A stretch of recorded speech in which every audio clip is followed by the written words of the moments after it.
Hi, welcome back to our flipped classroom, where we're going to talk about one more application of the equilibrium constant, and that is solubility equilibrium.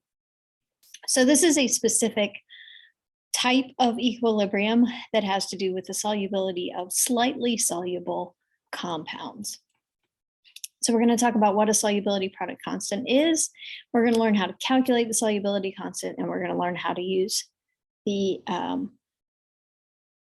solubility constant to calculate solubility, which sounds like we're talking in circles, but they're actually slightly different things. So first, let's talk about solubility equilibrium. So when we talk about solubility, we're talking about will something dissolve? And generally speaking, we're talking about will it dissolve in water?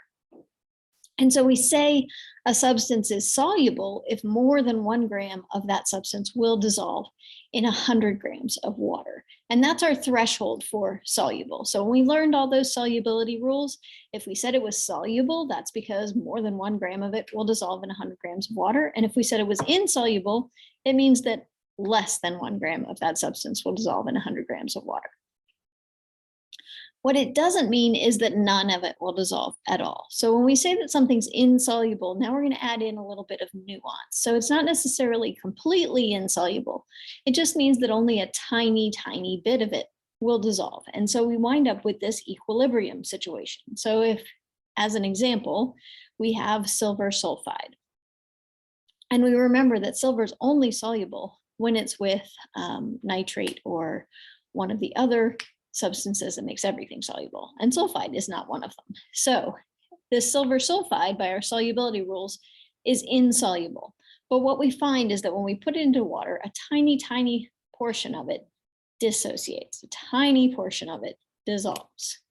And so we can write a K expression, an equilibrium expression for this reaction. And so we would say that the silver ion concentration squared times the sulfide ion concentration. And you notice that we leave out the silver sulfide because the silver sulfide is a solid. And you remember that we leave out pure liquids and solids from our equilibrium expressions. And so always when we have a solubility product constant, it's the product of the ions raised to their coefficients. So our solubility product constant is the product of the molar concentrations of the ions in a saturated solution raised to the power that is its coefficient in the balanced equation.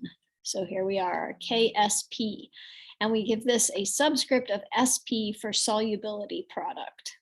Okay, so we've had KEQ, we've talked about KC, we've talked about KW, we've talked about KA, and a little bit about KB. This is just one specific equilibrium product constant. So how do we use this? There are tables, hundreds probably of tables of solubility product constants at different temperatures. And so we can use this information. So we want to apply this constant. So if we're given the concentrations of the ions, we can find the solubility product constant, just like if we're given the concentrations of any system at equilibrium. We can find the equilibrium constant. So in this example, we have our aluminum hydroxide, and we're told that at equilibrium, the concentration of aluminum ions is 2.4 times 10 to the negative 9th, and the concentration of hydroxide ions is 7.2 times 10 to the negative 9th. And so we write our KSP expression, aluminum ion concentration times hydroxide ion concentration cubed, and we're just going to plug those numbers in, and we're going to solve, and we get this really, really tiny KSP, 8.96 times 10 to the negative 34th. So if we look at our solubility rules, it would tell us that aluminum hydroxide is insoluble. And you can see from these tiny, tiny concentrations that that's very accurate. So we would call this very, very slightly soluble or insoluble.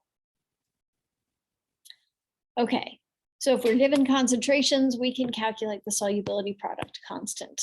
Of course, if we have the solubility, we can calculate the solubility product constant. And so solubility in this context is how many moles of it will dissolve in water. And so when we talk about the solubility of silver chromate, then we say that it's 7.8 times 10 to the negative fifth molar. So we're going to write our solubility product constant, just as we have been doing before, the silver ion concentration raised to the second power because we have a coefficient of 2, and the chromate ion concentration. Now, this solubility is how many moles per liter of silver chromate will dissolve. That means that the solubility of the concentration of the chromate ion is going to be 7.8 times 10 to the negative fifth molar. But because there are 2 silver ions for every 1 silver chromate, the concentration of the silver ion is twice this concentration, twice the 7.8 times 10 to the negative fifth. And then we also have to keep in mind this square.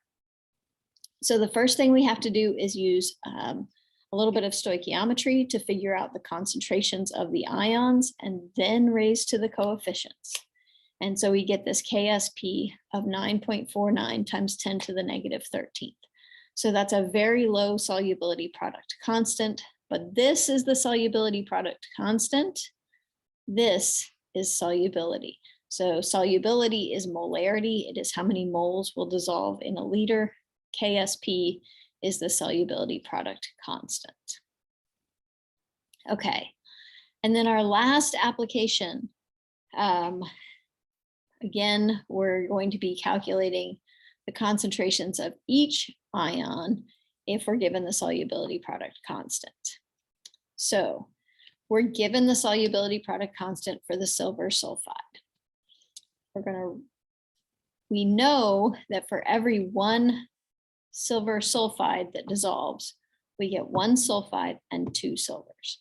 So we know that the silver ion concentration, I apologize because my PowerPoint here is backwards. So the concentration of silver ions is going to be twice the concentration of sulfide ions, not the other way around. Okay, our concentration of silver ions is going to be twice our concentration of sulfide ions. So we're going to set our sulfide ions to be X. That's one of the things we're solving for. And our silver ions to be 2X, because for every 1 silver sulfide that dissociates, I get 2 silver ions and 1 sulfide ion. So now we're going to plug these values, the 2X and the X, into this KSP expression.